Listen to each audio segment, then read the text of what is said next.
bàbá kábíyèsí àti gbogbo ẹ̀yin ọlọ́lá tẹ́ ń bẹ níkàlẹ̀ bàbá naibul imami nílé ẹ̀kọ́ yìí lọ́dọọdún bá ṣe ń ṣe náà ní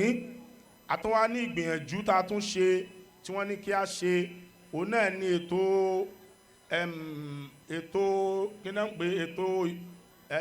kílẹ̀ ìgbani embais mo fẹ́ sọrú ètò bó ṣe jẹ́ ètò yẹn fi wọlé ìwé gíga yà wá bíi waec bíi neco embais yìí federal government wá gbà wọlé Nigeria Board of Arabic and Islamic Studies méjì ni mò ń sáàfù onílé kéwú mo sì ń sáàfù ìlú ní ti onílé kéwú wọ́n wá wò pé kí ló máa ran àwọn ọmọ wa lọ́wọ́ bẹ́ẹ̀ àwọn tí wọ́n lọ sí skul pàápàá tí wọ́n fẹ́ ṣe Arabic and Islamic Studies wọ́n lọ́wọ́ tó bá ti ṣe embais kò síléèwé tí ò lè fi wọ̀ ní Nàìjíríà eléyìí ló wá mú àwa náà láti gbìyànjú pé kí a gba embais yìí pẹ̀lú ìyọ̀ǹda Ọlọ́run àti gba embais náà kódà ìdánwò tí wọ́n ẹ̀sẹ̀ parí láìpẹ́ yìí àwọn ọmọ wa náà kópa ní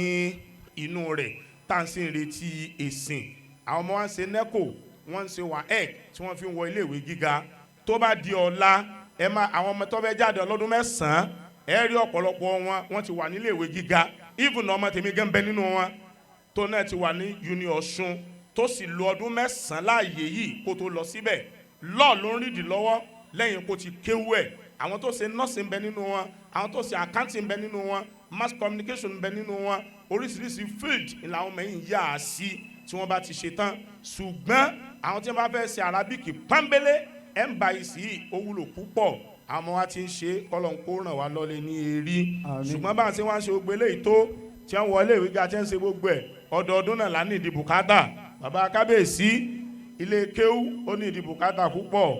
bàbá olówó kúta ọlọ́mọba san wọ́n lẹ́san dáadáa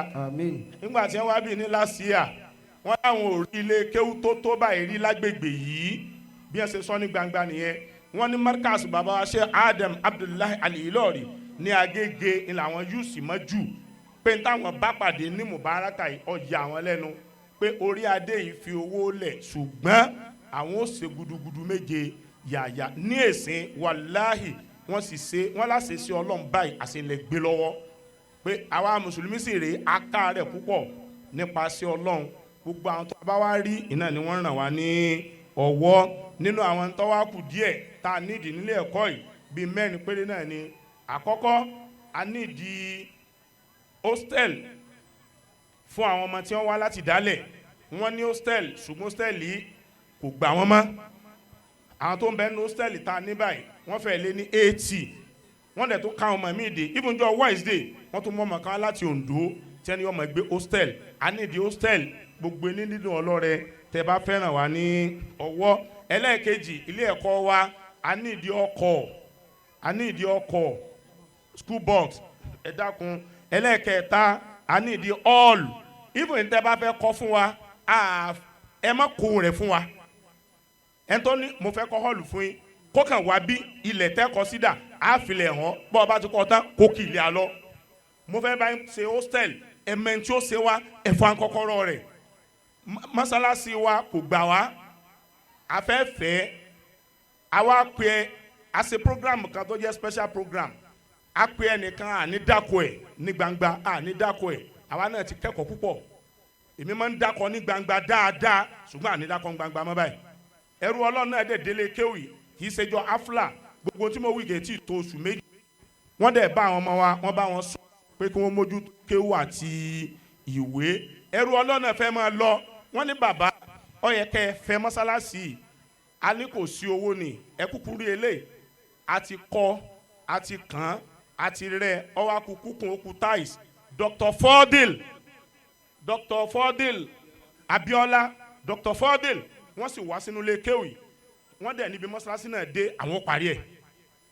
Dr. Fordil ọlọ́mọ bọ́lá wọn jẹ́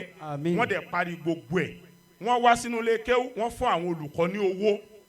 wọ́n wá sínú ilé kéwù wọ́n fún Mudiru ní owó lémi tí mò ń sọ̀rọ̀ yìí wọ́n sì láwọn fún mi bẹ́ẹ̀ fún odidi ọdún kan mo ti gba bí oṣù mẹ́rin àbí nǹkan bẹ́ẹ̀ so wọ́n sì fún àwọn olùkọ́ náà ṣùgbọ́n ẹ̀ẹ̀kan náà fún mọ́sálásí wọ́n sì tún ṣe ṣùgbọ́n mọ́sálásí tún wá kéré fún wa tẹ́ ẹ bá débì níjọ́ Saturday and Sunday ẹ rí àwọn ọmọ yìí inú òrùn ni wọ́n ti máa kírun bá a ṣe ní mọ́sáàsì tó tóbi tó yìí ẹrú Ọlọ́run sì dé ó ní pẹ̀lú yọ̀ǹda Ọlọ́run òun fẹ́ ká fẹ́ mọ́sáàsì sí ó sì fún wa ní 2 million naira ní ojú ẹsẹ̀ ó fún wa ní 2 million naira lójú ẹsẹ̀ ó ní gbogbo olùkọ́ kí wọ́n tún gba 200,000 olówó káàdì ó ní lójú ẹsẹ̀ ọmọ ẹ̀yin mẹ́rin náà fún ní scholarship lẹ́yìn pé ìran làwọn ọmọ yìí. àwọn mẹ́ta sà. ẹni tó fún àwọn ọmọ mẹ́ta ní scholarship pé wọ́n tọ́ wọn tí wọ́n fi jáde lè kéwú so even 2 million naira ẹrú Ọlọ́run náà Ọlọ́run mọ̀ bíọ́ wọ́lá baba Sheikh Yusuf tó ní ààyè yìí ẹni náà ń bẹ lórí ọlá ń bẹ lórí ipò báyìí Ọlọ́run mẹ́jọ jábọ́ àmín Ọlọ́run kó tó gbéga sí àmín wàláì àárín kan pé yóò ṣe tó ṣe àwa pé kọ́ wá bá àwọn ọmọ sọ̀rọ̀ wọ́n bá bọ́ ọmọ sọ̀rọ̀ tán ǹjẹ́ kọ́ ọmọ lọ́ní àbàbá mọ́sálásí ọgbà ọmọ wọn wá ń kírun nínú oòrùn ọ̀yà mo kọ́kọ́ fi 2 million sílẹ̀ náà ẹ máa fẹ́ mọ́sálásí lọ so ó túmọ̀ sí pé máa fẹ́ mọ́sálásí lọ àti gbé kọ́ ẹrú Ọlọ́run náà ní ọrùn ó kù mẹ́ta ó kù hall ó kù hostel ó sì kù ọkọ̀ ilé kéwú gbogbo ẹ̀ tọ́lọ̀ máa ràn lọ́wọ́ káwọn náà ràn wá ní ọwọ́ Ọlọ́run yóò kún wa lọ́wọ́ lẹ́ẹ̀kan sí baba tí ẹ ní àyè Ọlọ́run bá ṣàlékún kẹ́ wọn baba Al-Mudeer Awwal baba Imam Mubarakah àkọ́kọ́ baba wa Fẹ́nifẹ́re baba wo Olókùta baba Mufu Aba Olú Ọlọ́run ọmọ yẹn gbogbo wọn tí wọ́n ti lọ Ọlọ́run bá gáfárà wọn àwa fi àlùbáríkà bẹ́ẹ̀ baba Khalifa àti gbogbo àwọn baba ní Mubarakah baba nísàlẹ̀ àró baba Abaku gbogbo ẹ̀yà wa lásàlátù Ọlọ́run sàn ilé sàn dáadáa ọlá Al-Qur'anil Azim abẹ́lọ́hún fún balógun àdínì Mubarakah tí wọ́n bá ń bẹ láyé lónìí wọ́n wà lójú agbo à ń ṣe ìsìn ìdádùn afla yìí lọ́wọ́ à ń múra sílẹ̀ lọ́wọ́ la ní kí wọ́n lọ sọ́dọ̀ wọn tẹ́ǹtì tí wọ́n fàáfà àga táwọn afọ́ lò lónìí afla kí wọ́n lọ béèrè rẹ̀ wọ́n ó débẹ̀ òkú wọn la bá baba balógun Mubarakah Imran àtàndájagun Ọlọ́run kó bá ṣàlékún kẹ́ wọn. àmín. bákan náà bá ṣe wà lójú agbo yìí nínú àwọn ọmọ tí ń ṣe hafla ká máa pè wọ́n sójú agbo ni bàbá kan dé nínú wọn pé táwọn jọ wá ta tẹ́ǹtì lánàá táwọn jọ dáná lánàá táwọn jọ ṣe gbogbo ẹ̀ táwọn pera wọn kójú hafla yá báyìí ó ti padà sọ́dọ̀ Ọlọ́run. ṣùgbọ́n bàbá náà ó ní ṣùgbọ́n ọmọ mi ò ṣe ọmọ náà ń bẹ lójú agbo kódà 50,000 àti ẹni wọ́n kọ́ san ẹ̀ ní sọ nọ́mbà tó máa ń wà kó sí ẹ̀ ní ìdí ní sọ nọ́mbà ọmọ yẹn lọ́kọ́ san ọmọ tí a kọ́ da kọ́kọ́ sanwó ìnìṣẹ̀lẹ̀ṣẹ̀lẹ̀ síbẹ̀ gbogbo tí ẹni wọ́n ṣe ni bàbá yẹn ń ṣe ó ní màá dùn ọmọ yìí nínú kọ́mọ jẹjọ́ ọ̀bànújẹ́ fún ẹrú Ọlọ́run tó lọ Ọlọ́run kó bá kẹ́ wọn àwọn tá à ń bẹ láyé wọ́n ti pè àlòkù báyìí wọ́n sì àfúlẹ̀ ilé kan tó kù láyé tá a ṣe wọn ọlá Al-Qur'anil Azim múránà àtàndá balógun àdínì Mubarakah àṣẹ bisimilayi kan kúlúwọ̀láwò kan ládàá rẹ̀ Ọlọ́run kó bá fún wọn bisimilayi rahman rahim kul huwallahu ahadun Allahu samad lam yalid wa lam yulad wa lam yakul lahu wasalaamu alaykum wa rahmatulahi wa barakatuhu. wa aleykum salaam wa rahmatulahi wa barakatuhu. ẹ jẹ́ àṣìṣe fún baba Mudeer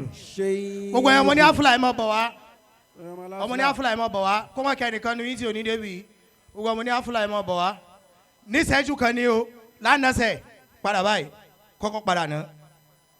ná gbogbo ẹ̀ máa bọ̀ wá.